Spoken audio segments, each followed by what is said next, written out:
Саламатсыздар ма, бірінші сынып оқушылары? Бүгін 96 сабақты орындайтын боламыз. 96 сабақ заттың санын білдіретін сөздер. Мәтінді оқы. Көкек. Көкек алма бағына қонды. Күні бойы көкектеді. Бір мезгілде оның жанына кептер ұшып келді. Күні бойы көкектедің. Неге өзіңді сонша қинадың? Сен немене, есің дұрыс па өзіңнің? Деп сөкті көкек.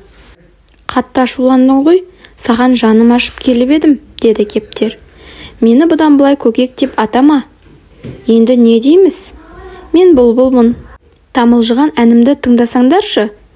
Бірақ ол қанша тырысса да бұлбұл бола алмады. Ал енді сұрақтарға жауап берейік. Көкек не істеді? Көкек таңнан кешке дейін ән салды, я?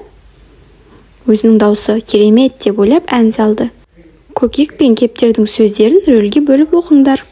Көкектің ісі дұрыс па, қалай ойлайсың? Көкектің ісі дұрыс емес.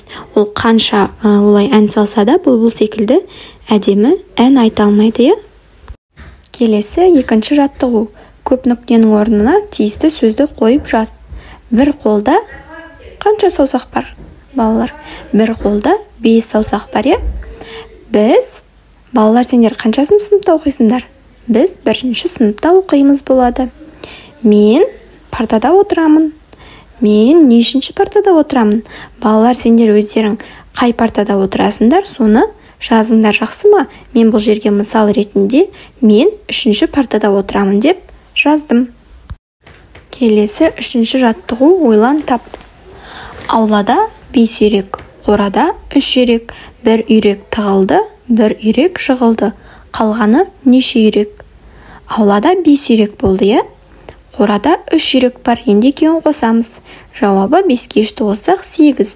1 үйрек тығылды, 8-ден 1-ді алып тастаймыз, 7 қалды. 1 үйрек жығылды, оны да алып тастаймыз, 7-ден 1-ді аламыз, 6. Қалғаны неше үйрек? Жауабы 6 үйрек. Қалған үйрегіміз сонда бізде 6 үйрек екен. Жарайсыңдар балалар, сау болыңдар.